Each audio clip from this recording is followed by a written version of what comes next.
নমস্কাৰ বন্ধু বান্ধৱীসকল আপোনালোক সকলোকে মই সুৰজ ছেত্ৰীয়ে পুনৰবাৰ টিপছ অসম ইউটিউব চেনেলটোলৈ স্বাগতম জনাইছো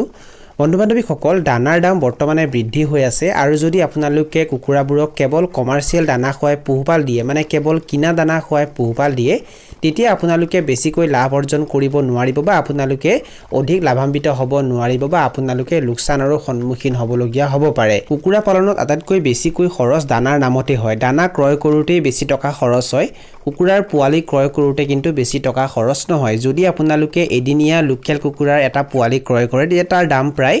30 টকাৰ পৰা আৰম্ভ কৰি 35 টকা 40 টকা বা 45 টকা পৰ্যন্ত হয় কিন্তু এটা লোকেল কুকুৰাক 1 কেজি ওজন হবৰ বাবে প্ৰায় 3 পৰা 3.5 কেজি দানাৰ প্ৰয়োজন হয় আৰু সেইখিনি দানা খুৱাওঁতে সাধাৰণতে বেছিকৈ টকা খৰচ হয় যদি আপোনালোকে প্ৰতি কেজি দানা ক্ৰয় কৰে তেনেহলে তাৰ দাম প্ৰায় 40 টকাৰ পৰা আৰম্ভ কৰি 50 টকা বা 60 টকা পৰ্যন্ত হয় আৰু এটা লোকেল কুকুৰাক 1 কেজি ওজন কৰালৈ দানাৰ নামত প্ৰায় 150 টকাৰ পৰা 170 টকা বা 180 টকা পৰ্যন্ত খৰচ হয় আৰু ইয়াৰ পৰা হয়তো আপোনালোকে অনুমান কৰিব পাৰিছে যে যদি লোকেল কুকুৰাবোৰক কেৱল কমাৰ্চিয়েল দানা খুৱাই পোহপাল দিয়া হয় তেতিয়া দানাৰ নামত কিমান বেছি টকা খৰচ হয় যদি আপোনালোকে এই দানাৰ খৰচ কম কৰিব পাৰে তেতিয়াহে আপোনালোকে বেছিকৈ লাভ অৰ্জন কৰিবলৈ সক্ষম হ'ব সব বন্ধু বান্ধৱীসকল মই আপোনালোকক ইয়াত এইটো ক'ব বিচৰা নাই যে আপোনালোকে কুকুৰাবোৰক দানা দিওঁতে কি প্ৰণালী কৰিব বা এদিনত এটা কুকুৰাক যিমানখিনি দানাৰ প্ৰয়োজন হয় সিমানখিনি দানা সিহঁতক খাবলৈ নিদিব সক এইটো মই আপোনালোকক মুঠেই ক'ব বিচৰা নাই মই আপোনালোকক এইটোহে ক'ব বিচাৰিছো এদিনত এটা কুকুৰাক যিমানখিনি দানাৰ প্ৰয়োজন হয় সিমানখিনি দানা আপোনালোকে সিহঁতক যোগান ধৰিবই লাগিব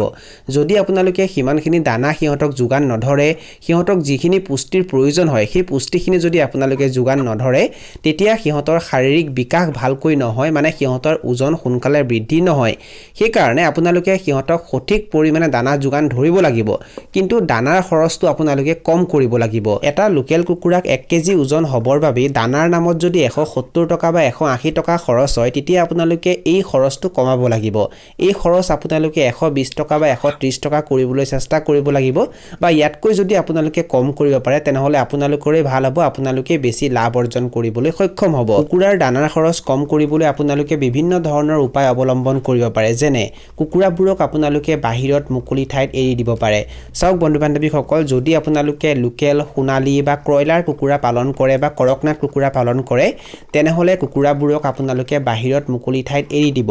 আৰু যদি আপোনালোকে বাহিৰত মুকলি ঠাইত কুকুৰাবোৰক এৰি দিয়ে তেতিয়া কুকুৰাৰ দানাৰ খৰচ কম হৈ যায় আৰু মুকলি ঠাই যিমানেই বেছি হ'ব মানে ফ্ৰী ৰেঞ্জ এৰিয়া যিমানেই বেছি হ'ব সিমানেই ভাল হ'ব কাৰণ কুকুৰাবোৰে বেছি ঠাইত চৰিবলৈ সুবিধা পাব আৰু দানাৰ খৰচ সিমানেই কম হৈ যাব কুকুৰাবোৰক যেতিয়া আপোনালোকে বাহিৰত এৰি দিব তেতিয়া কুকুৰাবোৰে বাহিৰত ঘাঁহ বন খাব কীট পতংগ খাব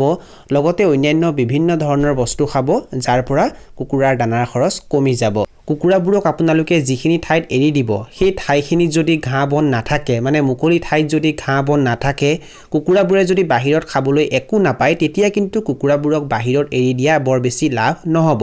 সেই কাৰণে কুকুৰাবোৰক আপোনালোকে যিখিনি ঠাইত এৰি দিব সেই ঠাইখিনিত বিভিন্ন ধৰণৰ ঘাঁহ বন থাকিলে বেছি ভাল হয় তেতিয়া কুকুৰাবোৰে বিভিন্ন ধৰণৰ ঘাঁহ বন খাব লগতে ঘাঁহ বনত বিভিন্ন ধৰণৰ কীট পতংগ আহে আৰু সেইবোৰ কুকুৰাবোৰে খাব আৰু কীট পতংগ যদি কুকুৰাবোৰে খায় তেতিয়া তাৰ পৰা প্ৰটিন লাভ কৰিব আপোনালোকে যে কুকুৰাবোৰক বাহিৰত এৰি দিব তাৰ মানে এইটো নহয় যে কুকুৰাবোৰে বাহিৰত যিখিনি খাবলৈ পাব সেইখিনি যথেষ্ট আৰু তাৰ বাহিৰে আপোনালোকে সিহঁতক বেলেগ একো খাবলৈ নিদিব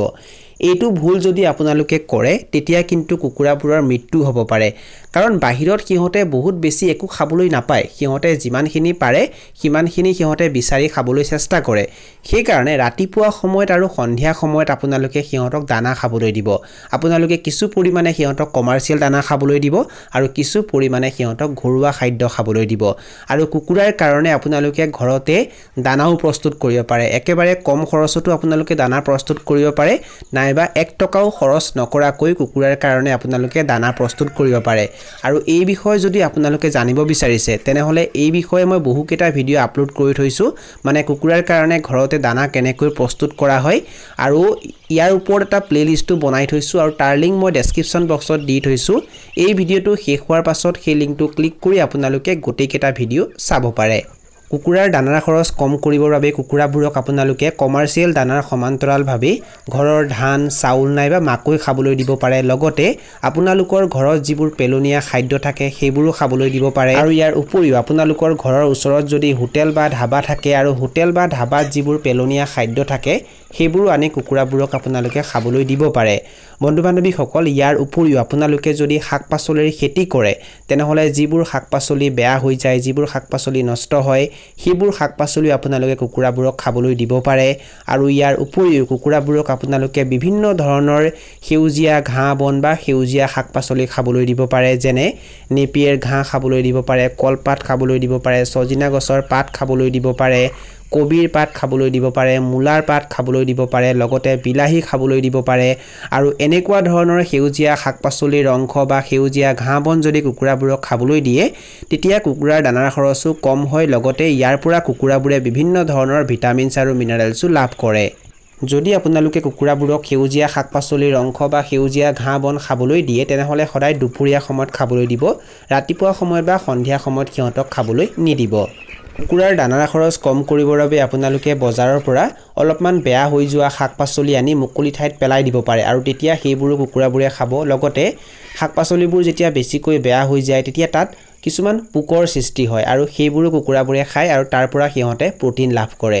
আৰু ইয়াৰ উপৰিও আপোনালোকে যদি ঘৰত গাই গৰু পোহপাল দিয়ে তেতিয়া গাই গৰুৰ যিবোৰ গোবৰ থাকে সেইবোৰ বেলেগ ঠাইত পেলোৱাৰ পৰিৱৰ্তে আপোনালোকে কুকুৰাবোৰক যিখিনি ঠাইত এৰি দিয়ে সেই ঠাইখিনিত পেলাই দিব পাৰে আৰু গাই গৰুৱে যিবোৰ খাদ্য খায় কিছুমান খাদ্য গোবৰত থাকি যায় আৰু সেইবোৰ কুকুৰাবোৰে ভালকৈ খায় লগতে গোবৰত বিভিন্ন ধৰণৰ কীট পতংগ আহে বা কিছুমান পোকৰ সৃষ্টি হয় আৰু সেইবোৰ কুকুৰাবোৰে খায় এনেকৈ আপোনালোকে কুকুৰাৰ দানাৰ খৰচ কম কৰিব পাৰে মই আপোনালোকক এই ভিডিঅ'টোত কুকুৰাৰ দানাৰ খৰচ কম কৰাৰ কথাহে কৈছো মই আপোনালোকক এইটো কোৱা নাই যে কুকুৰাবোৰক আপোনালোকে কমাৰ্চিয়েল দানা একেবাৰে খাবলৈ নিদিব যদি কুকুৰাবোৰক আপোনালোকে সোনকালে বিক্ৰী কৰিব বিচাৰে তেনেহলে আপোনালোকে প্ৰায় 60 পৰা 70% কুকুৰাবোৰক কমাৰ্চিয়েল দানা খাবলৈ দিব আৰু বাকিখিনি সিহঁতক আপোনালোকে ঘৰুৱা খাদ্য খাবলৈ দিব বা এই ভিডিঅ'টোত মই আপোনালোকক যিখিনি খাদ্যৰ কথা কৈছো সেইখিনি কুকুৰাবোৰক খাবলৈ দিব বা এই উপায়খিনি আপোনালোকে অৱলম্বন কৰিব এনেকৈ যদি আপোনালোকে কুকুৰা পালন কৰে তেতিয়া আপোনালোকে অধিক লাভান্বিত হ'ব পাৰিব বন্ধু বান্ধৱীসকল এইখিনি আছিল কিছু তথ্য মই আপোনালোকক জনালো আৰু যদি আপোনালোকে ভিডিঅ'টো চাই ভাল পালে আৰু ভিডিঅ'টোৰ জৰিয়তে কিবা এটা শিকিব পাৰিছো বুলি ভাবে তেনেহলে অনুগ্ৰহ কৰি ভিডিঅ'টো লাইক কৰি দিব আৰু যিমান পাৰে ভিডিঅ'টো নিজৰ বন্ধুবৰ্গৰ মাজত আৰু পৰিয়ালবৰ্গৰ মাজত শ্বেয়াৰ কৰি দিব এই ভিডিঅ'টো এইখিনিতে সামৰণি মাৰিছো ধন্যবাদ